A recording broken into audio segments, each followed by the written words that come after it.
இஃது முறையா அத்தியாயம் 21. டேய் டேய் என்னை விடுங்கடா. அதனடா ஒரு ரொமான்ஸ் முடிஞ்ச உடனே அதுக்கு அடியிலேயே ஆப்ப வைக்கிறது. ரைட் பெட்டுக்கு அடியிலேயே படுத்து கிடக்குமோ, ரொமான்ஸ் முடிஞ்சதும் ஆப்ப உடனே சொருகி விடுறது. இதெல்லாம் நல்ல பழக்கமா? டே ஒரு நாள் கழிச்சு கடத்திட்டு வந்தா ஆகாதாடா? இன்னும் 54 டைப் மீதி இருக்குடா. ஆசை நிறைவேறாம செத்து போனா பேயா வந்து அப்பவும் அவரை தாண்டா பிடிச்சு தொலைவேன். விட்டு தொலைங்கடா பட்டிகளா. ஐயையோ, ஆம்பளை சில்க் என்ன தேடுமே என்று ஸ்ரீ புலம்பிட எதிரே சத்தமே இல்லை. ஸ்ரீ சிப்ஸ் தின்று கொண்டே திரும்ப முகத்தில் யாரோ கர்ஷீஃபை வைத்து அழுத்தியதுதான் தாமதம். மயங்கி சரிந்த அவளை தூக்கி கொண்டு வந்து கார் டிக்கியில் போட்டு கார் பறந்து விட்டது. கடத்திட்டு வந்தது தான் வந்தீங்க, வயிற்றுக்கு ஏதாவது சோறு தண்ணி தந்துட்டு அதுக்கு பிறகு உங்க ஃப்ளாஷ்பேக்கை சொல்லி தொலைங்கடா. முடியல, 1 மணி நேரமா கண்ணை கட்டி இப்படி காருக்குள்ள போட்டு வச்சிருக்கீங்களே, நீங்களாம் அக்கா தங்கச்சி கூட பிறந்தவங்களாடா என்று டிக்கிக்குள் கிடந்த ஸ்ரீ கத்திக்கொண்டே இருந்தாள். அவள் அருகே ஏதோ அரவம் கேட்டு ஸ்ரீ காதை தீட்ட லைட்டர் பற்ற வைக்கும் ஒரு ஒளி. யாரு யாரு யாருங்க? கட்ட கழட்டிவிடு என்ற வெண்கல குரல் கணீர் என்று வந்தது. உடனே அவள் கண் கட்டை அவிழ்த்துவிட கார் மீது உட்கார்ந்து நாவலை வாசித்து கொண்டிருந்த மணிமாறன் புக்கை நகட்டி அவளை பார்க்க ஸ்ரீ கண்ணிலோ அவன் வலது கையில் பாதி கரைந்து போன நெயில் பாலிஷ் தான் கண்ணில் வந்து பட்டது. அன்று முறைத்து கொண்டே போன இவன் கண்ணை எப்படித்தான் மறக்க? அவன் அடுத்த பக்கத்தை தன் விரல் கொண்டு நகட்டிட அந்த விரல் அசைவில் ஸ்ரீக்கு கண்கள் எல்லாம் இருட்டி கொண்டு வர அப்படியே தலை தொங்கி விழுந்தாள். சில நொடி கழித்து மறுபடியும் அவள் கண்களை திறக்க சேம் காட்சி. ஸ்ரீ மறுபடியும் கண்களை உருட்ட, மயங்கி விழுந்தேன்னு வையன், ஒரே அடியா போய் சேர்ந்துருவ, புரியுதா என்றான். அப்படியே தி டெவில் என்ற ஆங்கில நாவலை ரசித்து படித்து கொண்டே அவளை பார்த்து கொண்டே அவன் கூற, அண்ணா என்றவளை அவனோ அரக்கன் போல பார்க்க, இல்ல எப்படி விழிக்கன்னு தெரியல, அதான். இன்னும் கொஞ்ச நேரத்துல போய் சேர போற, எதுக்கு முறையெல்லாம் என்றவனின் பதில் கேட்டு ஸ்ரீ வயிறு பிசைய, உங்ககிட்ட எந்த விளக்கமும் ஞான் கேட்டில்லா, பக்ஷே 1 மணி நேரம் எனக்கு அவகாசம் தருமோ? அவளை மணிமாறன் கூர்ந்து பார்க்க, கடைசி ஆசைன்னு கூட வச்சுக்கோங்களேன், ப்ளீஸ் ப்ளீஸ், கண்டிப்பா நான் ஏமாத்திட்டெல்லாம் போக மாட்டேன். என்ன ஏமாத்த முடியாது. அவள் வேர்த்து வடிந்தாள். எதிரே இருந்தவன் பார்வையில் அவள் பெண்ணென்று கருணை இல்லை, பெண்ணென்று ஆசையும் இல்லை, பழி தீர்க்கும் வெறி மட்டும் கண் நிறைய இருந்தது. ஒரே 1 மணி நேரம் மாத்திரம் எனக்கு டைம் தரும் சாரே. ஏன் உன் லவ்வர் துருவ சாஸ்திரி வந்து உன்னை காப்பாத்திடுவான்னு நினைக்கிறியோ என்று அவள் நினைத்ததை அவன் சரியாக கூறிவிட, உன் சேலையில் அவன் வச்சிருந்த ஜிபிஎஸை எடுத்துட்டேன். ஐயோ, அதுவும் போச்சா என்று நகத்தை கடித்தாள். ஸ்ரீ, இந்த சாரியை கட்டடி என்று அவன் ஆசையில் அவள் கையில் கொடுத்துவிட்டு போகவில்லை, பாதுகாப்புக்காக தந்திருக்கிறான். அப்படி இதுல என்னதான் இருக்கு? கலர் மகா மட்டமா இருக்கு சாரே, என்ன டேஸ்டோ என்று கட்டியவள் இப்போது காதலன் கொண்ட காதலை நினைத்து கண்ணீர் கட்டியது. கட்டுன எனக்கே தெரிஞ்சிட்டுலா, ஆள் எப்படி கண்டுபிடிச்சு என்று யோசித்தாலும் கேட்டாலும் பதில் வராது என்று தெரிந்தது. மறுபடியும் அவரை பார்க்க முடியுமா என்று தெரியவில்லையே என்று ஏங்கிக் கொண்டாள் தனக்குள்ளாக. உன்னை அவன் கண்டுபிடிக்கவே முடியாது. என்னை யாரு என்னன்னு கண்டுபிடிச்சா மட்டும்தான் இந்த இடமும் அவனுக்கு தெரியும். உன் காதலன் திறமையான போலீஸான விளையாடி பார்ப்போமா? பூர்வத்தை உயர்த்த ஸ்ரீகோ சாவு மணி அடித்தது போன்றே இருந்தது. வாய் விட்டு இடையில் கை வைத்து சிரித்தவன், அப்படியே தேடி பிடிச்சு வந்தாலும் கூட உன்னை காப்பாற்ற முடியாது. இல்ல சாரே, 1 மணி நேரம் நான் செஞ்ச பாவத்துக்கெல்லாம் பாவ மன்னிப்பு கேட்டுக்கிறேன். செத்த பிறகு சொர்க்கத்துக்காவது போவேன்ல, அதான். Shut up idiot. உன்னோட பேச்சு திறமை, காமெடி, நையாண்டி இதெல்லாம் உன் காதலன் வேணும்னா ரசிப்பான். பட் நான் இல்ல, சங்க அறுத்து போட்டுருவேன், புரியுதா? காட் இட் என்றவன் இரட்டை விரலில் துப்பாக்கியை சுழற்றி அவளை நேராக பார்த்து பிடிக்க, இவளுக்கோ பயத்திலேயே செத்து விடுவோம் போன்றிருந்தது. உடலெல்லாம் அந்த அரக்க குரலில் வெடவெடவென்று ஆடியது. மாறன் ரத்தம் பாயும் கண்கள் இவளிடம் என்னவோ பேசியது. உன்னை துடிக்க விட்டு கொல்லவா இல்ல ஓட விட்டு கொல்லவா, ஆனா கொல்றது உறுதிதான் என்பது போன்றே வெறியில் மின்னியது. சார், ஒரே 1 மணி நேரம் மட்டும் ப்ளீஸ் என்று கண்களை சுருக்கி கெஞ்சினாள். Thanks sir. பசிக்குதா? எக்கில் ஒரு குரலோசை. பசிக்குதான்னு கேட்டேன் என்று ஸ்ரீ தலையாட்ட, சாக தெம்பு வேணும்ல, சாப்பிட்ட பிறகு சாகு. டேய் முதலாளி, இந்த டைம்ல எந்த கடையில சுட சுட சாப்பாடு இருக்கும்? கல்யாண பவன் முதலாளி. அவளுக்கு சாப்பாடை வாங்கிட்டு வா. பரவாயில்ல, கடத்தி வச்சிருக்க பொண்ணுக்கு பசிக்கும்னு நினைக்கிறாரே, நல்ல மனுஷன்தான் போல இருக்கு.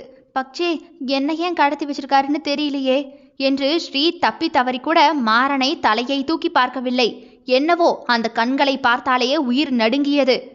சாப்பிடு என்று உணவை அவள் பக்கம் அவன் வைக்க அவளோ யோசனையாகவே சுற்றி இருப்பவர்களை பார்க்க மாறன் கண் அசைவில் அத்தனை பேருமே நகர்ந்து போய்விட, சாப்பிட்டுட்டு ரெஸ்ட் ரூம் போகணும்னா போயிட்டு வந்து இங்கே வந்து உட்காரணும், புரியுதா என்று தானாக தலையாட்டிட மாறன் திரும்பி நடக்க ஆரம்பித்தவன் தலையை உடனே திருப்பி, உன் பேர் என்ன?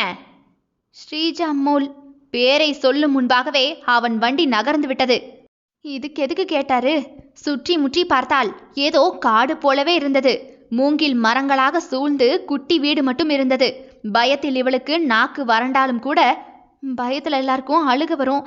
எனக்கு மட்டும் பயம் வந்தா பசி வருதே. எப்படியும் சார் என்ன தேடி வந்துருவாரு. அது வரைக்கும் பசியோடு இருக்க முடியுமா? இந்த இடத்த பார்த்தாலே என்னவோ பண்ணுதே. தலையை தடவிக்கொண்டே அந்த வீட்டு திண்ணையில் அமர்ந்து சுட சுட இருந்த சாப்பாட்டை தின்று முடித்து விட்டாள்.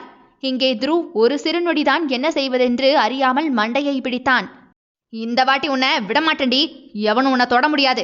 என்னை தாண்டி உனக்கு என்ன நடக்குதுன்னு நான் பார்த்துடுறேன் என்று துருவ் சட்டையை மாட்டிக்கொண்டு போனை தேட அதுவோ அங்கு இல்லை.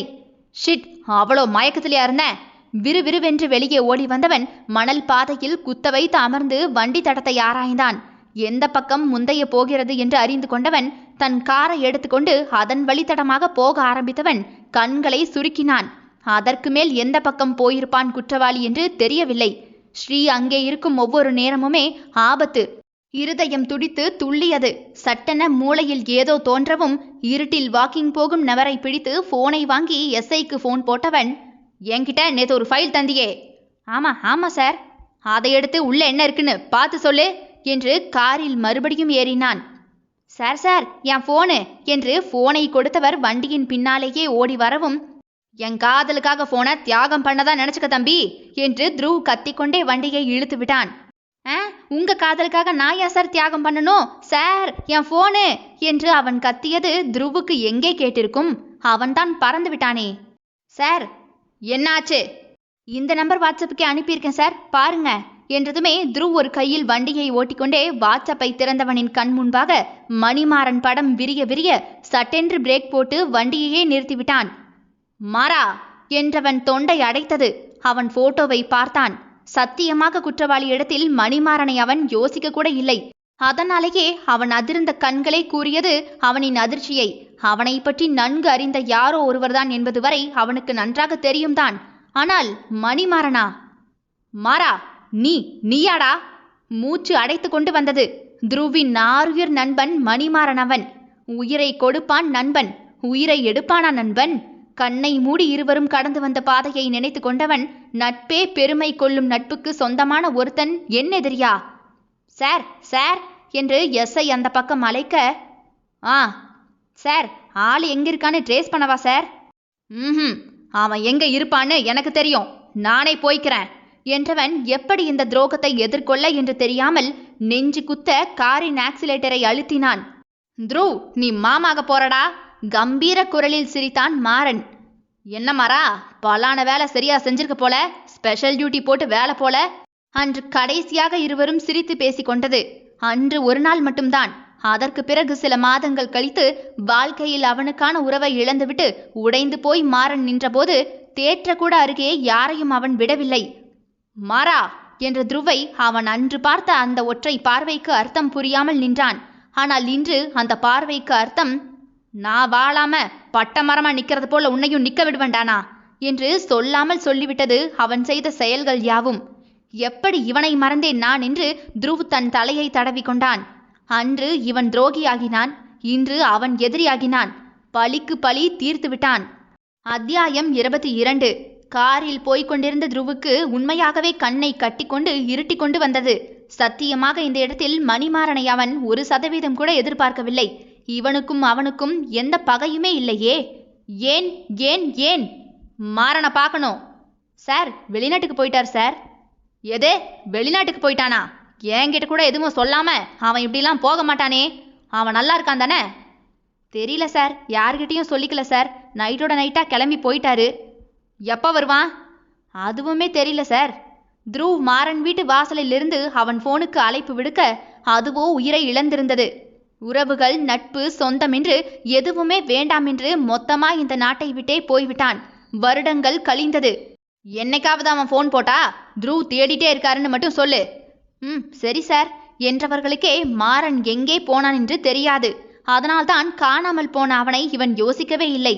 இவன் வாழ்க்கை புயலடித்து ஓய ஸ்ரீயை தேடி அலையவே சரியாக இருந்தது. மாறன் எப்ப இந்தியா வந்தான்? ஏன் என்ன வஞ்சம் வச்சு அடிக்கிறான்? புரியாமல் தன் தலையை வேதனையில் பிடித்தவனின் காரோ அந்த மூங்கில் மர தோட்டத்தில் போய் நின்றது. ஒரு ஆழமான பெருமூச்சை விட்டுக்கொண்டு காரை விட்டு த்ருவ் இறங்கி பல ஏக்கர் தொலைவு உள்ள அந்த மூங்கில் மரங்களுக்கு நடுவே ஸ்ரீயை தேடி ஓடினான். தேட அவசியமே இல்லாமல் திண்ணையில் சாய்ந்து உட்கார்ந்து ஏதோ பலத்த யோசனையாக ஸ்ரீ உட்கார்ந்திருக்க அங்கு அவளுக்கு ஒன்றும் இல்லை என்றதும் தான் த்ருவுக்கு மூச்சே வந்தது. தின்ன சாப்பாடு வேற செமிக்கலையே, பூரி என்ன எண்ணெயில சுற்றுப்பாங்க இவங்க என்ற யோசனை தான் அவளுக்கு. எப்படியும் இவன் வருவான் என்ற நம்பிக்கை. அதனால் பயம் இருந்தாலும் பதறவில்லை. ஸ்ரீ ஸ்ரீ என்ற த்ருவின் குரலில் யோசனை கலைந்த ஸ்ரீயோ அவனை திரும்பி பார்த்தவள் சாரே என்று இருந்த இடத்திலிருந்தே கத்த, பாடி இவட நோக்கிக்கோ பாம் என்று ஸ்ரீ பாவமாக உதட்டை பிதுக்கவும் அவள் காலடியில் பாமை கட்டி இருந்தார்கள். சாப்பிட்டு முடித்ததுமே இருவர் வந்து அவள் காலை நோக்கி குனிய, காலெல்லாம் விழுந்து மன்னிப்பு பறையாண்டா, உங்களுக்கு என்ன கஷ்டமோ பொழைச்சு போங்க, என்னை கொண்டு போய் த்ருவ் சார் கிட்ட விட்டுருங்களேன், போதும், நான் அவர்கிட்ட எதுவும் சொல்ல மாட்டேன், சரியா என்றவளை தலையில் அடித்து கொண்டே பார்த்த தடியர்கள் பாமை அவள் காலில் கட்டி வைத்துவிட்டு நகர, ஆ என்று அலறியவள், ஞான் எந்த பண்ண, அதையாவது சொல்லி தொலைங்களேண்டா, இப்படி ஆப்பையும் சொருகி பாமையும் சொருகி விட்டுறீங்களே, காரணம் தெரியாம சாகத்தாண்டா கஷ்டமா இருக்கு, காரணமாவது சொல்லுங்களேன். டேய் ஆம்பளை சில்கு எங்க இருக்கீங்க நீங்க, வந்து காப்பாத்துங்க சாரே என்று கத்திக்கொண்டே இருந்தவள் ஒரு கட்டத்தில் கத்தக்கூட திராணி இல்லாமல் அமர்ந்து விட்டாள். போனவன் வேறு இன்னும் வரவில்லை. இந்த சாப்பாடெல்லாம் வாங்கி கொடுத்த மகராசன் வந்து என்ன செய்ய போறாரோ தெரியலையே. இவர் கையில நெயில் பாலிஷ், அப்ப ஒருவேளை இவரும் அவரை லவ் பண்ணிருப்பாரோ? இருக்குமோ? வானவில் கூட்டமா இருந்தா சிச்சி நினைச்சு பார்க்கவே கேவலமா இருக்கே என்று ஸ்ரீ தன் தலையை உதறினாள். இப்படி அதுவோ இதுவோ என்று யோசித்து யோசித்தே நேரம் கடந்து போனது. அப்பா வந்தோ சாரே, வாங்க வாங்க, வந்து விஜயகாந்த் சார் போல உங்க பல்லால பாம கடிச்சு இழுத்து எனக்கு காப்பாத்துங்க சாரே, இல்ல நான் பரலோகம் போய் சேர்ந்துருவேன் போல. அதெல்லாம் ஒன்றும் இல்லடி, நான் வரேன், நகராதன, காலை மட்டும் அசைக்காத என்று த்ருவ் அவள் அருகே நகர பார்த்து பார்த்து அடியை வைத்தான். சாரே சாவுமணி, எனக்கு மட்டும் டிக்கு டிக்குன்னு கேக்குது. சும்மா இருடி, நான் தான் இருக்கேன்ல. ஆனா ஆளு நல்லவர் தெரியுமோ, சோறெல்லாம் வாங்கி தந்தாரு எனக்கு. வாட், சாப்பிட்டியா நீ? ஆமா சாரே, 4 பூரி, அதுவும் சுட சுட சாயா என்று பல்லை காட்டி அவளை தலையில் கொட்டி வைத்தால் என்ன என்று தோன்றியது. யாரு வாங்கி கொடுத்தாலும் தின்னு தொலைப்பியா நீ? ஹிஹி, பசிக்கு கண்ணில்ல சாரே. உன்ன வீட்டுக்கு போன பிறகு இருக்குடி உனக்கு. டிக் டிக் என்று அதிரும் பாமை அவள் எச்சில் விழுங்கி பார்க்க த்ருவ் 2 அடிதான் எடுத்து வைக்க வேண்டும். அவளை காப்பாற்றி விடலாம் தான். ஆனால் அப்பா என்ற குருவாயிரப்பா ஞான் பெலச்சு என்று அவள் பெருமூச்சு விட்டு த்ருவை நோக்கி அவள் பார்க்க அவளை அடைய முடியாது. இருவருக்கும் இடையே மணலில் சறுக்கி வந்து குறுக்கே நின்றான் மணிமாறன். அப்போது வா நண்பா, எப்படி இருக்க என்று த்ருவை பார்த்து கண்ணடித்தான் மாறன். அவன் கையில் அவள் காலில் கட்டியிருக்கும் பாமை ஆக்டிவேட் செய்யும் ரிமோட் வேறு. எப்படி இருக்கேன்னு கேட்டேன், நல்லா இருக்கியா நீ என்றபடி அவனை கட்டி அணைக்க போகவும் சை என்று அவனை பிடித்து தள்ளினான் த்ருவ். அப்படியே அவனை ஓங்கி அவன் முகத்திலேயே குத்த மணிமாறன் தன் உதட்டில் வடிந்த ரத்தத்தை நாவால் வருடி எடுத்தவன் புருவத்தை ஏற்றி இறக்கி, என்னடா நண்பனுக்கு பரிசா? சை, நண்பன்னு சொல்லாதடா துரோகி. யாரு? நான் துரோகி? சரிதான்டா, பரவாயில்லையே, இப்பவாவது எதிரி யாருன்னு கரெக்டா கண்டுபிடிச்சு வந்துட்ட போல இருக்கு. மணிமாறன் நன்றாக குடித்திருப்பான் போல. குப்பென்று வாடை வேறு வந்தது. மூஞ்சி முழுக்க தாடி, கண்கள் கழுகி நிறை தேடும் வெறியோடு, கருப்பு சட்டை காதில் கடுக்க நின்று எரிமலை போல நின்றான் மாறன். மனிதனாக இருக்கும்போதே அவன் பேயன்தான், இப்போது அரக்கன். அவன் அருகேயே த்ருவுக்கு உஷ்ணமடித்தது. என்ன சாப்பிட்ற, காஃபியா டீயா நண்பா? சச்ச, சாருக்கு கட்டஞ்சாயாதானே பிடிக்கும், அதுவும் நடுராத்திரி இதோ இவ கூட உட்காந்து குடிச்சா தானே பிடிக்கும். ஆல் டீட்டெயில்ஸ் ஐ நோ நண்பா. நீ தான் கோட்டை விட்டுட்ட, பட் நான் உன் பின்னாடியே தான் இருந்தேன் நண்பா. நேற்று நைட்டு உனக்கு செகண்ட் நைட்டுங்கிறது வரைக்கும் ஐ நோ. சரி, கடைசியா சந்தோஷமா இருந்துக்கோன்னு உனக்கு பாவம் பார்த்து வாய்ப்பு தந்தனா என்ற மாறன் சட்டையை கொத்தாக பிடித்திழுத்தான் துருவ். ஏண்டா ஏண்டா இப்படி வெறி பிடிச்சு அலைய ஆரம்பிச்சிட்ட நீ? வெச்சது நீங்க எல்லாரும்டா, நான் என்ன செய்யறது? அது அடங்கணும் பாரு. உங்க அத்தனை பேர் ரத்தத்தையும் குடிச்சாதான் என் வெறி அடங்கும். மாறன் கண்கள் இரண்டுமே தீயாக நின்றது. டேய், உனக்கு நான் என்னத்தை பண்ணிட்டேனே ஒன்றும் தெரியாத அந்த பொண்ணை போய் காயப்படுத்தி இருக்க நீ. யோஸ் எனக்கு மண்டை வெடிச்சது தான்டா மிச்சம். ஏன் பண்ணது மறந்து போச்சோ? இல்ல உன் நடிப்பை கண்டு நான் ஏமாறுவேன்னு நினைச்சிட்டியா என்ற மாறனின் பேச்சில் துருவுக்கு கண்கள் கட்டிவிட்டது போன்றிருந்தது. இங்க பாரு, நீ மற்ற மனுஷங்க மாதிரி கிடையாது தான், அது எனக்கு தெரிஞ்சும் கூட உன் கூட பழகின பாவத்துக்கு நட்புக்கு நீ செய்யற கைமாறடா இதெல்லாம் என்று மணிமாறன் சட்டையை பிடித்த துருவோ ஆற்றாமை தாங்காமல் அப்படியே உலுக்கிட தன் தோள்பட்டையை உதறிவிட்டு கொண்டு அவன் கையை சுண்டு விரலில் தட்டிவிட்ட மாறனோ, நான் மற்ற மனுஷன் மாதிரி கிடையாதுன்னு தெரிஞ்சும் கூட என் வழியில குறுக்க வந்தது நீதான். நீ செஞ்சது தப்பில்லையா நண்பா? உனக்கு வலிக்குதுல, இது மாதிரி எனக்கும் வலிச்சிருக்கும்ல. உன் காதலி துடிக்க துடிக்க சாகும்போது உனக்கு வலிச்சதுல, அப்ப 2 உசுரை என் கண்ணு முன்னாடியே எடுத்தியே, அப்ப எனக்கு வலிச்சிருக்கும்லடா என்றவனின் பேச்சு புரியாமல் துருவோ மணிமாறனை பார்க்க, குறும்படத்தை காட்டவா? நீ யாரு என்னன்னு ஒரு பிக்சர் போட்டு விடவா? காட்டுனேன்னு வையே, இதோ இருக்காளே இவ உன் காதலி, அப்படியே காரி உன் முகத்திலே துப்பிடுவா. புரியாத ஆங்கில படத்திற்கு முதல் வரிசையில் டிக்கெட் வாங்கி அமர வைத்திருந்தது போன்று இடித்து வைத்த இடியாப்பம் போலவே உட்கார்ந்து இருவரையும் மாறி மாறி பார்த்து கொண்டிருந்தாள் ஸ்ரீ. ஏதோ பங்காளி சண்டை போல, பேசி முடிச்சு ஏதாவது முடிவுக்கு வருவாங்க, அது வரைக்கும் காலை அசைக்காம இருந்துப்போம். மலை மாடுகள் போல ஒருத்தன் சட்டையை ஒருத்தன் பிடித்து கொண்டு நின்ற இருவரையும் வேடிக்கை பார்ப்பதை தவிர அவளுக்கு என்னதான் வலி? அப்பாடா, அவர் வந்துட்டாரு, இனி அவரே பார்த்துப்பாரு என்ற நிம்மதிதான் அவளுக்கு. காட்டுடா, அப்பவாவது நான் என்ன பண்ணி தொலைச்சேன்னு நானும் தெரிஞ்சுக்கிறேன். ஆனா என் பக்கம் தப்பில்லைன்னு தெரிஞ்சுது, செத்தடா நீ, பாத்துக்க என்றவன் முன்பாக மாறன் போனிலிருந்து ஒரு வீடியோவை ஓடவிட ஸ்ரீ கண்கள் கண்ணீரை வடிக்க, மாறன் கண்களோ உணர்வை இழந்து வெறிக்க, துருவ் சாஸ்திரியின் முகமோ வெளுத்து போய் தலையில் கை வைத்து திண்ணையிலேயே பொத்தென்று அமர்ந்தான். பேசக்கூட முடியவில்லை. அவன் இனி பேசினாலும் கூட உலகம் நம்ப போவதும் இல்லையே. அம்மா என்று மலையின் நடுவே ஒரு பெண் நிறைமாத பிள்ளையை வயிற்றில் சுமந்து கொண்டு ஓடிக்கொண்டிருக்க, அவள் காலில் கட்டையை போட்டு இடற செய்தது அந்த உருவம். ஆ என்று அந்த பெண் குப்புற விழவும் அந்த கால்கள் அவளை நோக்கி அடிமேல் அடி வைத்து வர, இருட்டில் அந்த பெண் வலியோடு கையை எடுத்து கும்பிட்டு ஏதோ பேச, அவனோ அருகே கிடந்த மண்வெட்டியை எடுத்து கையெடுத்து கும்பிட்ட அவளுடைய முகத்திலேயே மண்வெட்டியை கொண்டு அடிக்க, ஆ என்று அலறி துடித்து விழுந்த அவள் வயிற்றிலேயே அந்த அரக்கன் எட்டி மிதித்து தள்ளி வயிற்றில் ஓங்கி ஓங்கி ஆயுதத்தை கொண்டே அடிக்க, அம்மா என்று அவளின் அலறல் சத்தத்தின் நடுவே துடித்து அவள் வயிற்றை பிடித்து கொண்டே வலியில் துடிக்க, ஞ என்று இளம் குருத்தின் குரல் அந்த இடத்தையே அதிர செய்ய, அம்மா என்று வலியோடு அவள் முக்கி குழந்தையை கடைசி மூச்சில் எக்கி தள்ளிட, 2 குழந்தை ஒன்றின் பின் ஒன்றாக உலகை வந்து அடைய, அதில் ஒன்று உயிரோடு, ஆனால் இன்னொரு குழந்தையோ உயிரில்லாமல் வந்து விழுந்தது. மின்னல் வெளிச்சம் அவள் மீது பட்டு தெறிக்க, மணிமாறனின் மனைவி அர்ச்சனா மணிமாறன் மூச்சு இழந்து போய் கிடந்தாள்.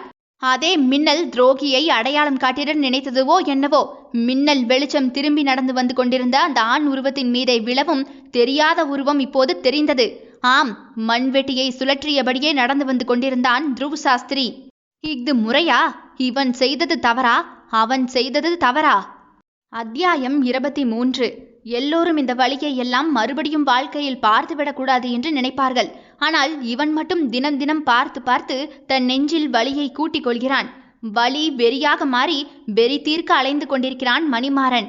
துருவின் கையை பயத்தில் இறுக்கி பிடித்திருந்த ஸ்ரீயோ சட்டென்று அவன் கையிலிருந்து தன் கையை விலக்கிக் கொள்ள, வலி நிறைந்த பார்வை ஒன்றை அவளை திரும்பி பார்த்த துருவ் சாஸ்திரி 2 நிமிடம் அமைதியாக கண்ணை மூடி திறந்தவன், தன் எதிரே மனம் மறத்து போய் உணர்வுகள் இழந்து போய் இன்ப துன்பமெல்லாம் மறந்து உடல் மட்டும் உயிரோடு இருக்கும் ஒருவனை பெருமூச்சு விட்டு பார்த்தவன், மாறா மாறா என்றான் நாவு வறண்ட குரலில். அவன் இன்னும் அந்த காட்சியில் அசைவற்று போய் கிடந்த அவன் மனைவியையும், அதன் அருகே கை காலை அடித்து கிடக்கும் ஒற்றை குழந்தையையும், இன்னொரு அசைவே இல்லாத குழந்தையையும் பார்த்து கொண்டே இருந்தான். ஒரு கொலைக்கு முக்கியமானது உண்மையில்ல, முக்கியமானது சாட்சிதான். போலீஸா அதைத்தான் நான் சொல்லுவேன். சோ இதை வச்சு பார்க்கும்போது 100% உன் மனைவியை கொன்னது சாஸ்திரி தான், நான் தான் என்று ஒத்துக்கொண்ட அவனை மாறன் கேலியாகவே பார்த்தான். உன்கிட்ட விளக்குனா கூட இனி நீ என்ன நம்ப மாட்ட. எப்ப நான் தான் இதை பண்ணிட்டேன்னு நம்புறியோ அப்பவே நான் சொல்ற விளக்கங்கள் எல்லாம் உன் காதுல வந்து சேராது மாறா. அதை நான் சொல்லி நேரத்தை வீணாக்கவும் விரும்பல. ஆனா ஒரு நிமிஷம் கூட உன் நண்பன் இதை செஞ்சிருக்க மாட்டான்னு நீ யோசிக்கவே இல்லையாடா என்றவனை பார்த்து மாறன் வறண்ட புன்னகையை கொடுக்க, அவன் வாழ்க்கையோடே பிரயாணித்த அவனுக்கு அந்த புன்னகைக்கு என்ன அர்த்தம் என்று புரிய, சரிதான்டா, உன் மேலேயும் குத்தம் சொல்ல முடியாது. ஆனா உன் வெறிக்கு பதிலுக்கு பதில் என்ன கொண்டு இருக்கலாமே மாறா. ஏண்டா என்றவனுக்கு உண்மையை சொல்ல முடியாமல் ஸ்ரீயை திரும்பி பார்க்க, அவளோ இன்னும் தான் பார்த்த அந்த கோர சம்பவத்தில் கிடுகிடுக்க அமர்ந்திருந்தாள். பூஞ்சை பெண் நடுங்கி போனாள். யாரால் இதையெல்லாம் பார்த்துவிட்டு பயம் கொள்ளாமல் இருக்க முடியும்? அதுவும் தன் மார்பில் முட்டிய காதலன், நேற்று வரை தன்னை அன்பால் அணைத்து கொண்ட காதலன் ஒரு இரத்த வெறி பிடித்த மிருகம் என்று காட்சியை ஓடவிட்டால் பெண் அவள் கலங்காமல் இருப்பாளா என்ன? இப்ப சொல்லுடா, நான் என்ன செய்யணும்? உனக்கு மாலையை போட்டு மரியாதையை தந்து நானே உங்களுக்கு கல்யாணத்தை பண்ணி வச்சு ஃபர்ஸ்ட் நைட்டுக்கு பால் சொம்பு தரவா என்று கேட்டு நக்கலாக துருவை எட்டி உதைத்தான் மாறன். மாறா, எனக்கு ஒரே ஒரு வாய்ப்பு கொடுடா, இது எல்லாத்தையும் நான் சரி பண்றேன்டா என்ற துருவின் சட்டையை பிடித்திழுத்து தன் முன்னால் நிறுத்தியவன், ஒரு வாய்ப்பு கொடுத்தா அவளை உன்னால திருப்பி கொடுக்க முடியுமாடா? ஒரு வாய்ப்பு கொடுத்தா செத்த என் பிள்ளைய உன்னால திருப்பி கொடுக்க முடியுமா? ஒரு வாய்ப்பை கொடுத்தா இழந்த என் வாழ்க்கையை உன்னால திருப்பி கொடுக்க முடியுமாடா? பின்னடா வாய்ப்பு? வலிக்கு வலிதான் கொடுக்க முடியும். உன்னை நம்பித்தானடா உள்ள விட்டேன். ஏண்டா? ஏன் மாறா? நான் இல்லடா. நம்பிட்டேன். நம்பிடுவேன்னு வேற நினைக்கிற பாத்தியா? நான் மட்டும் தினம் இழந்ததை நினைச்சு சாகணும். ஆனா நீ மட்டும் இவ கூட சந்தோஷமா உல்லாசமா டூயட் படணுமா? விடுவேன்னு நினைச்சியா நீ? ஒரே அமுக்கு, அவ போய் சேர்ந்துருவா. அமுக்கவா என்று ரிமோட்டை காட்ட பதறிப்போன துருவோ, டே வேண்டாம் மாறா, அவளை விட்டுரு என்று துருவோ மாறன் கையை பிடிக்க, மணிக்க நான் உன் மாறன் இல்லடா, பேய் பிடிச்சு நிக்கிற மாறன். என் கண்ணு முன்ன அவ துடிச்சது போல நீ துடிக்கணும் சாஸ்திரி. உன் வலிக்கு என்ன கொள்ளுடா, அவ பச்சை குழந்தடா, பசிக்கும் தாகத்துக்கும் கூட வித்தியாசம் தெரியாதவடாவ. ஓ, அப்ப என் பிள்ளைக்கு என்னடா தெரியும்? உன்கிட்ட பேச எனக்கு நேரமில்ல, புரியுதா? நீ நல்லவனாரு, ஆனா நான் கெட்டவன் தான். சரி, ஒரு ஆப்ஷன் வேணும்னா தரவா சாஸ்திரி?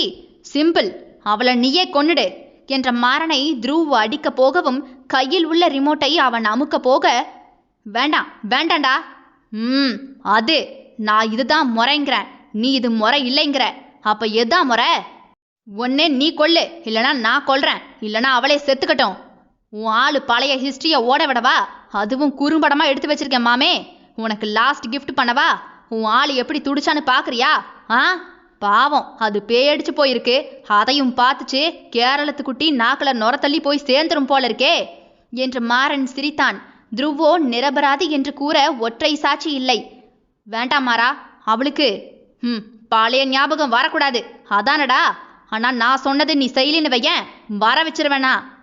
நான் என்ன பண்ணணும் என்ற துருவை உதட்டை பிதுக்கி பார்த்த மாறனோ, அவளை கொல்ற முடியாது. இல்லனா உண்மைய சொல்லுடா. உண்மைய சொன்னாலும் செத்து தொலைச்சிருவா. எனக்கு அதானே வேணும். அவ சாகணும், நீ துடிக்கணும், தனியா தவிக்கணும்டா. தவிப்ப, அதுக்காகத்தான் நான் மாறன் ரிட்டர்ன்ஸே. இங்க பாரு, எனக்கு உன் ஆளு சாகணும், அவ்வளவுதான் என்றான் நெட்டி முறித்து தன் காரின் மீது ஏறி அமர்ந்து கால் மேல் கால் போட்டு எதிரே நின்ற இருவரையுமே விசிலடித்து கொண்டே பார்த்தபடி, நீ கொல்ல மாட்ட, அவளை கொல்ல மாட்டேன்னு எனக்கு தெரியும்டா. ஆனா அதை செய்யாம நான் ஓய மாட்டா சாஸ்திரி. துருவோ வேதனையில் அவகாசம் தராமல் துளைக்கும் அவனை அடிக்க கூட முடியாத நிலைமையில் நின்றான். அடிபட்ட பாம்பு அவன். தன் எதிரே இருப்பது நண்பனா துரோகியா என்று கூட யோசிக்கும் நிலைமையில் அவன் இல்லை. ஓகே ரைட், உன்னோட டைம் முடிஞ்சு போச்சு. 3 ஆப்ஷன் தரேன். இதுல உனக்கு யாரு முக்கியமோ அவங்கள காப்பாத்திக்கோ. ஒன்னே உன் பொண்டாட்டி, அவ சாப்பிட்டாலே சாப்பாடு, அதுல ஸ்லோ பாய்சன் இருக்கு. துருவோ உடனே அதிர்ந்து போனவன் ஸ்ரீயை பார்க்கவும் அவளோ கண்கள் சொருகியபடியே உட்கார்ந்திருந்தாள். இன்னொன்னு, உன் புது நண்பன் உச்சாவா குச்சாவா, அவன் பேக்ல ஆட்டோமேட்டிக் பாம் இருக்கு. நான் இங்க செல்போன்ல ஆட்டோமேட்டிக் பாமை ஆன் பண்ணா போதும், ஒரே செகண்ட்ல போய் சேர்ந்துருவான். ஒன்னு வாங்கினா ஒன்னு இலவச மாதிரி என் வேலையை குறைச்சு வச்சிருக்காங்க 2 பேருமே. ஏன் தெரியுமா? அவன் கூட போறது உன்னோட அத்தை பொண்ணு, உன் பாதி உயிர் வந்தனாவும் சேர்த்துதான்டா. டேய் ஏண்டா என்று துருவோ பல்லை கடித்தபடியே கத்தினான். இதையும் கேட்டுட்டு அதுக்கு பிறகு மொத்தமா கோவப்பட்டுக்கோ சாஸ்திரி. அப்புறம் அவனுக்கு அம்மா ஒன்று இருக்காமே, ட்ரீட்மெண்ட் தப்பா கொடுக்க சொல்லி தண்ணியா ரூபாயை செலவழிச்சிருக்கேன். ஐ திங்க் இன்னையிலிருந்து ட்ரீட்மெண்ட் தொடங்குதுன்னு நினைக்கிறேன். இதெல்லாம் வச்சு நீ என்ன நினைக்கிற என்றான் ஒவ்வொரு விரலாக சொடக்கெடுத்து கொண்டே. ஏன் குறி இவ மட்டும்தான் என்று தலையை சாய்த்து அமர்ந்திருந்த ஸ்ரீயை சுட்டி காட்டி, உன் உயிர் அவகிட்ட இருக்கு, சோ அதுதான் எனக்கு வேணும். அதை கேட்ட ஸ்ரீயோ திடுக்கிட்டவள், ஐயோ கிச்சா அத்தை, என்ன எது வேணாலும் பண்ணுங்க சாரே, என் அத்தை கிச்சா எல்லாரையும் விட்டுடுங்களேன். ஓஹோ, அப்ப நீ சாகரடியா? ம் சரிதான்.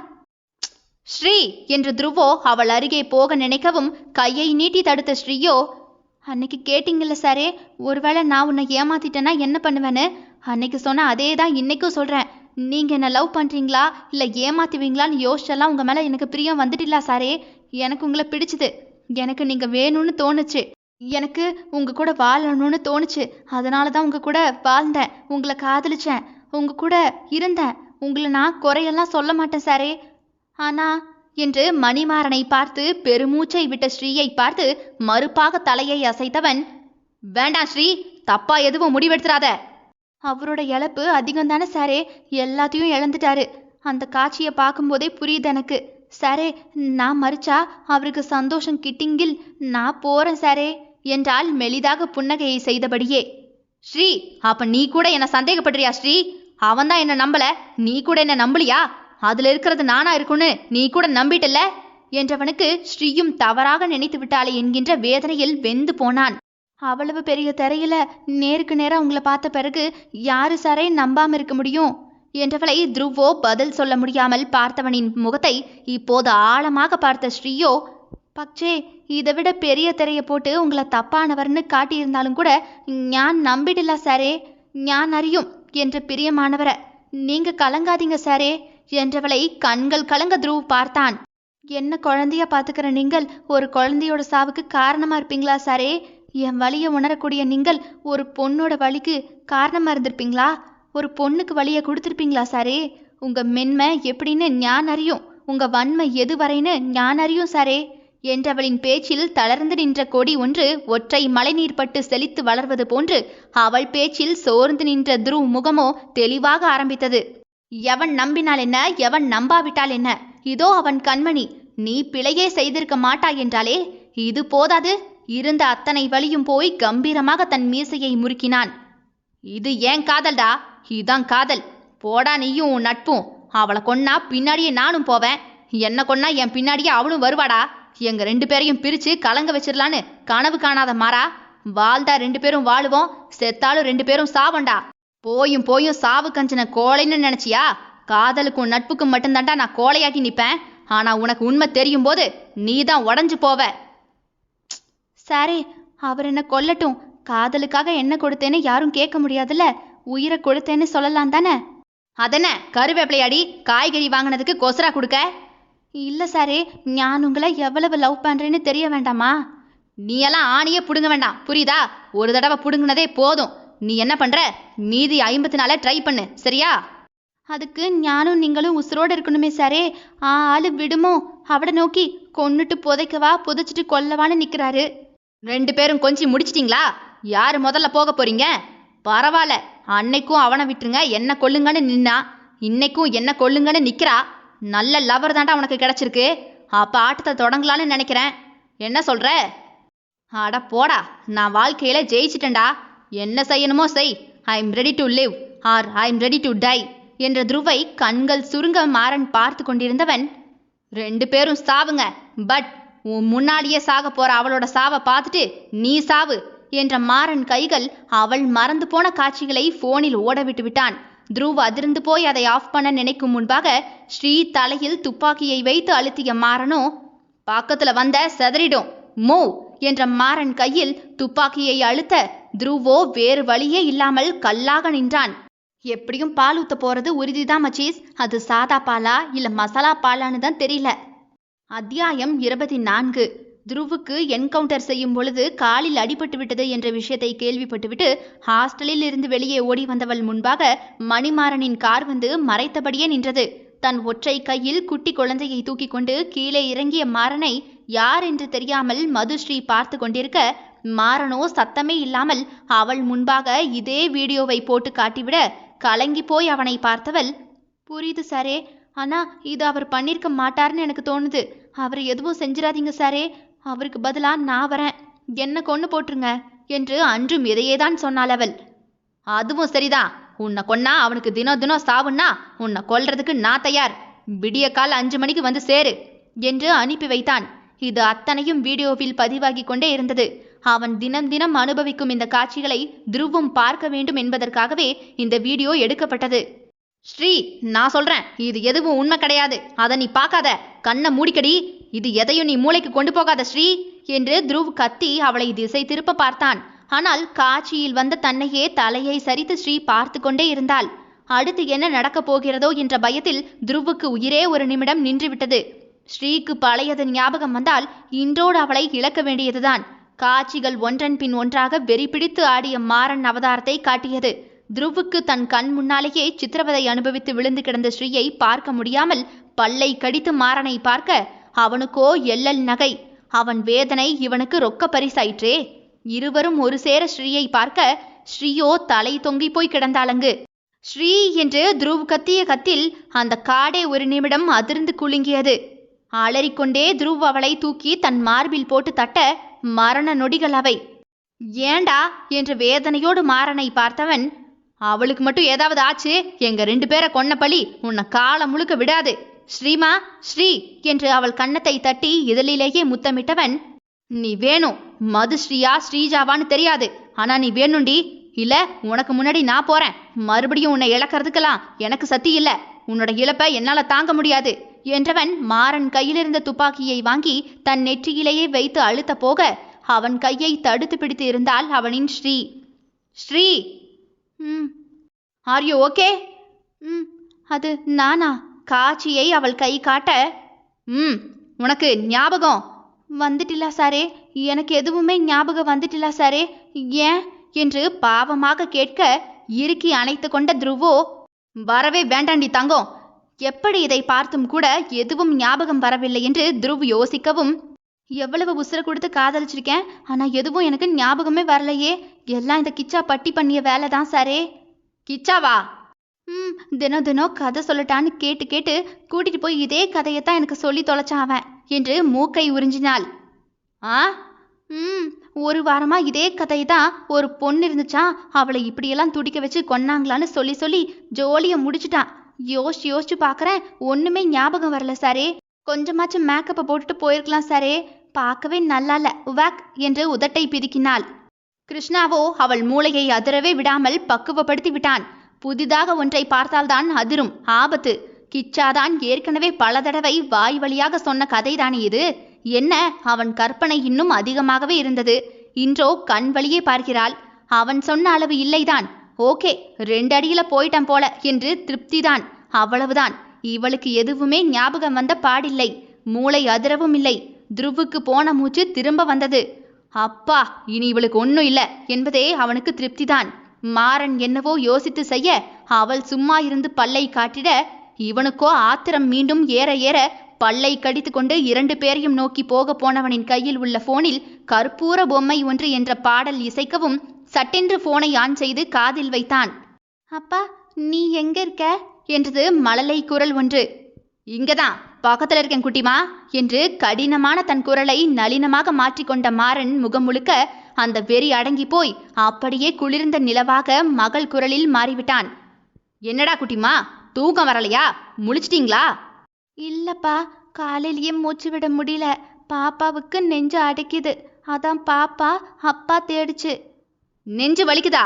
ஒன்னும் இல்ல பாப்பா, அப்பா இதோ வரேன் என்றவன் அத்தனை பேரையும் மறந்துவிட்டு கையிலிருந்த ரிமோட்டை அப்படியே அதே இடத்தில் போட்டுவிட்டு வேக வேகமாக தன் காரை நோக்கி ஓடியவன் போனை காதில் வைத்துக்கொண்டே, டாக்டர் வர சொல்லு, பாப்பாவுக்கு ஹார்ட் பீட்டை செக் பண்ண சொல்லு, இன்னும் 10 நிமிஷத்துல நாங்க நிப்பேன் என்று பதட்டமான குரலோடு கூறிக்கொண்டே அங்கே ஓடிய மாறனை துருவும் ஸ்ரீயும் மாறி மாறி புரியாமல் பார்த்து கொண்டே நின்றனர். என்னாச்சு சாரே, இவ்வளவு நேரமா இப்படி காட்டு சிங்கம் மாதிரி நின்னவரு அந்த குழந்தையோட குரல்ல முகமெல்லாம் மாறிட்டாரு. குழந்தைக்கு ஏதாவது ஆபத்தோ? போய் என்ன ஏதுன்னு பாப்போமா? அவனுக்கும் அதுதான் சரி என்று படவும் அவன் போட்டுவிட்டு போன ரிமோட்டை எடுத்து எல்லா பாமையும் டீஆக்டிவேட் செய்துவிட்டு, ஸ்லோ பாய்சன் கொடுத்தானே, உனக்கு எதுவும் செய்யுதாடி? வா, நம்ம ஹாஸ்பிட்டல் முதல்ல போவோம். அது வயிறு முட்டை தின்ன கிறக்கும் சாரே. சோத்துல விஷத்தை வச்சு கொள்ற சாதாரண கொலைகாரரெல்லாம் உங்க ஃப்ரெண்ட் இல்ல, ஒன்லி வன்முறை தான். துருவ் அங்கே நின்ற தடியன் 2 பேரையும் குத்து போட்டு, சாப்பாட்டுல விஷம் இருந்துச்சாடா என்று துருவ் கேட்க, இல்ல சார் என்று கூறவும் தான் ஸ்ரீயை அழைத்து கொண்டு மாறனின் வண்டி பின்னாடியே செல்ல ஆரம்பித்தான். மாறன் வண்டி ஜெட்டு போல பறந்து போய் மல்லிகை தோட்டத்தின் நடுவே நின்றது.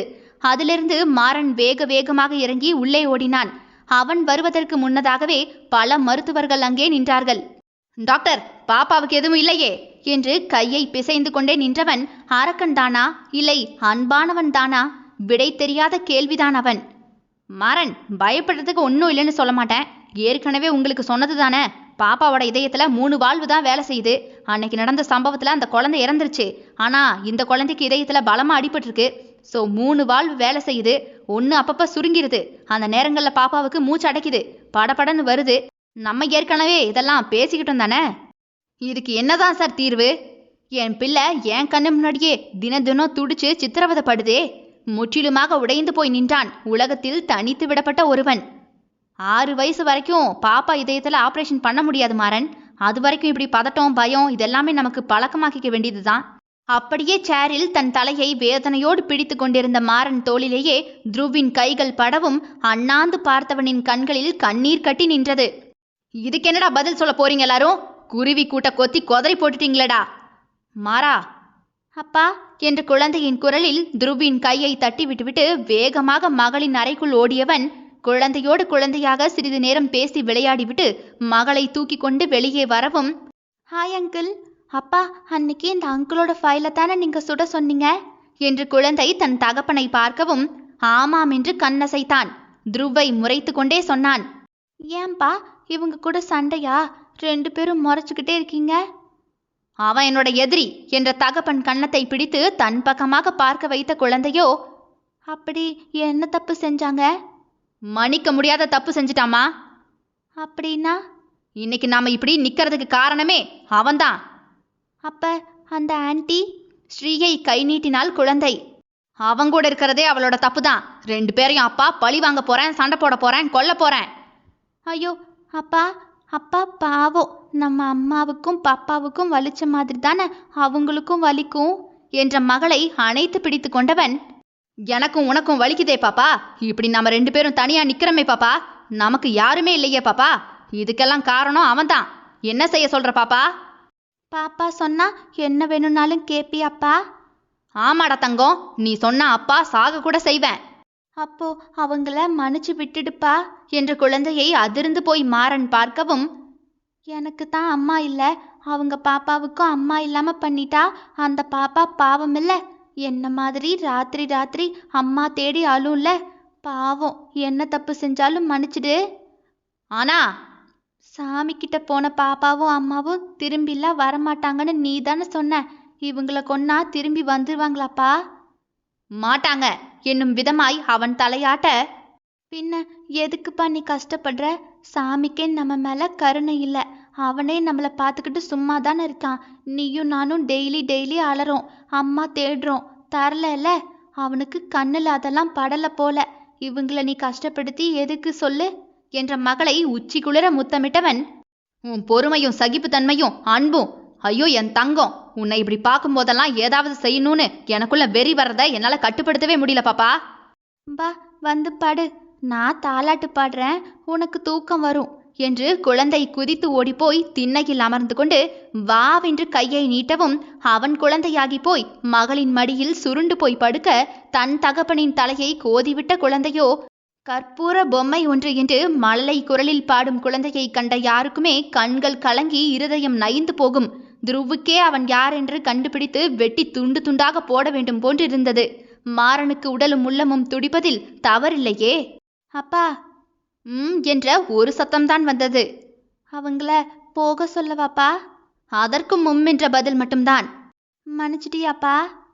உனக்காக தாமா வாழ்றேன், நீ சொன்னா கேப்பேன், போக சொல்லு என்றவன் விறுவிறுவென்று யாரையும் பார்க்காமல் எழும்பி உள்ளே போய் கதவை அடைத்து கொண்டான். இந்தாங்க உங்க ஃபைல், அப்புறம் உங்ககிட்ட சுட்டதெல்லாமே என்று குழந்தை பையை இழுத்து கொண்டு வந்து துருவின் காலடியில் போடவும் முட்டியை மடக்கி குழந்தையின் முன்பாக அமர்ந்த துருவோ, உன் அம்மா இல்ல என்று உதட்டை பிதுக்கியது. ஸ்ரீயோ குழந்தையின் தலையை தடவிட, அம்மா பேர் என்ன? அர்ச்சனா மணிமாறன் என்று அழகாக புன்னகை செய்தது குழந்தை. இனி அப்பா உங்களை எதுவும் செய்ய மாட்டாங்க, பாய் என்று விட்டு குழந்தை முயல் குட்டி போல பின்னே ஓட இவர்கள் நிலை கண்டு இருவருமே உடைந்து விட்டனர். ஸ்ரீ, அவன் நிலைமையில தப்பெது சரியதுன்னு பார்க்க முடியல. புரியுது சாரே. எப்படி அவர் குழந்தை எளிதா மன்னிப்பு கொடுத்துச்சோ அதே போல ஞானும் அவரை மன்னிச்சு சாரே. பாவம், அவர் இடத்துல யார் இருந்தாலும் கூட இதை தவிர வேற எதுவும் பண்ண மாட்டாங்க என்றவள் மாறன் பூட்டிய கதவுக்கு இந்த பக்கமாக துருவை இழுத்து கொண்டு வந்து பேசுங்க என்று கூற, மாறா, நான் தப்பு செய்யலைங்கிறது உனக்கு ஒரு நாள் தெரியும்டா. அப்பவும் உன் நண்பனா உன்னை ஏத்துக்க நான் தயாரா தான் இருப்பேன். நீ தேடி வருவேன்னு காத்திருக்கேன்.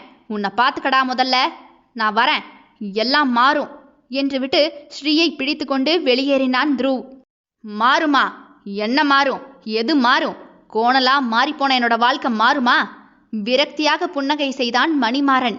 அத்தியாயம் 25. டேய் கிச்சா, அவ்வளோ பெரிய சென்னைக்கு போயிட்டு வெறும் வெங்காய போண்டாவை வாங்கிட்டு வந்திருக்க என்று கையில் வைத்து கத்திரிக்காயை ஒன்றை உருட்டிய தாயை யோசனையாக திரும்பி பார்த்தான். ஊர்ல இருந்து வள்ளிய மருமகளை வாங்கிட்டு வந்திருக்கேன், அது உனக்கு கண்ணுல தெரியல? மருமகளாடா முக்கியம், போண்டாதான் முக்கியம். என்னடா இது, கடிக்கவே முடியல? அன்னபூரணி அதை வைத்து உருட்டி உருட்டி விளையாடவும், எத என்று திரும்பி பார்த்த கிச்சாவுக்கும் கூட அது எது என்று தெரியாமல், ஆமா, இந்த கத்திரிக்காயை நான் எப்ப வாங்கினேன் என்று அவனும் போய் அதை வாங்கி சுற்றி முற்றும் பார்த்து கொண்டிருக்க வந்தனா ஓடி வந்தவள் அதை பிடுங்கி ஜன்னலின் வழியாக வெளியே வீசிவிட்டாள். இப்பதான் துருவ் பேசினாரு, அது வெடிகுண்டா. எனதே குண்டா? டேய் கிச்சா, கிச்சா! ஐயோ, வந்த நாளே என் மகனை கொன்னுட்டியா நீ? பூரணி வந்தனாவை முறைக்க வந்தனாவோ எச்சில் விழுங்க, சும்மா லுல்லாய்க்கு வா என்று கையை நீட்டிட ஓடிப்போய் வந்தனாவோ அவரின் அருகே உட்கார்ந்து கொள்ளவும், உனக்கு சமைக்க தெரியுமா? வேலை செய்ய தெரியுமா? அவளோ அரண்டு போய் அவரை பார்க்கவும், சுத்தம், அப்போ உன் வேலையெல்லாம் யார் செய்வா? அரட்டல் குரலில் வந்தனா அரண்டு போய் அருகே மயங்கி கிடந்த கிச்சாவை சுரண்டவும், ஞான் மயக்கத்தில் இருக்கேன் மேடம், நீயே பேசிக்க. எனக்கு எதுவும் தெரியாதத, ஆனா பழகிக்கிறேன். ஒன்னும் பழகி கிழிக்க வேண்டாம் கேட்டோ? ஞான் சமைச்சு தரேன், பச்சே நீ எனக்கு நிறைய புள்ள குட்டியை மட்டும் பெத்துக்கூட. என்ன எதுவும் கிடையாதாமே, வாழ்க்கையில ஒரு நிலைமைக்கு வராம குழந்தை குட்டின்னு 2 பேரும் வந்தீங்க, நான் தனி கொடுத்தன தனியா போக வேண்டியது இருக்கும் கேட்டோ? அவன் கிடக்குறாமா, நீ பெத்துக்கூட. என்ன சரியத்த. என்ன சரி? ஒண்ட ஒத்த வீடு இல்ல, இதுல குழந்தை குட்டியான் என்ற கிருஷ்ணாவை இருவருமே உதட்டை சுழித்து பார்க்க, பாருங்க மேடம். பார்க்க முடியாது. வண்டியில வரும்போது என்ன சொன்னா? என்ன சொன்னீங்க? எதிர்காத்துல எதுவும் கேட்கல எனக்கு என்று வந்தனா கண்ணடித்தாள். ட்ரெயினில் 2ஆம் தர டிக்கெட் தான் கிடைத்தது. கையில காசு கொஞ்சம் தான் இருக்கு மேடம், சாப்பாடு வாங்கிக்கிற சரியா இருக்கும், 2nd கிளாஸ்ல வேணா போவோமா என்று கிருஷ்ணா பாவமாக அவளை திரும்பி பார்த்தான். அவளோ உச்சாணி கொம்பில் இருக்கும் தேன், அவன் சமுதாய வட்டத்தில் கடைசியில் இருக்கும் ஒருவன். என்னிடம் என்ன உண்டு என்று பின்னால் வந்தாள். ஆனால் வந்தாலே அவளுக்காகவாவது ஏதாவது தாம் செய்ய வேண்டும் என்ற வைராகியத்தை கொடுத்தது இந்த காதலின் வெற்றி. உன்கிட்ட இருக்கோ இல்லையோ, உன்னை காதலிப்பேன் என்பதும் உனக்காக எதையாவது செஞ்சே தீருவேன் என்பதும் தான் காதல்.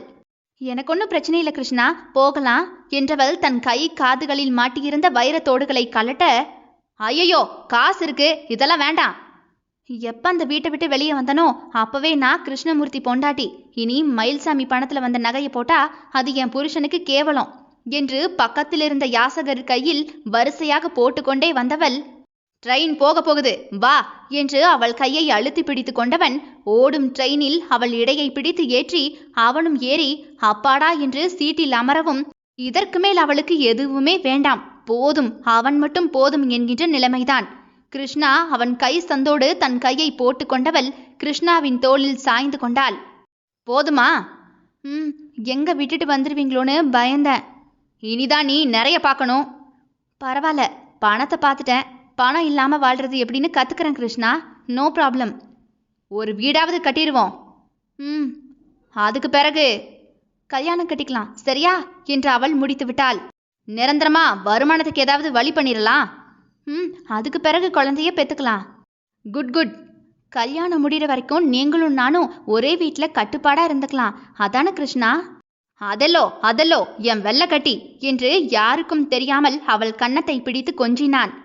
கட்டுப்பாடா இருக்கிறது கஷ்டம்தான், ஆனா பல்ல கடிச்சிட்டு இருந்துக்கலாம்ல.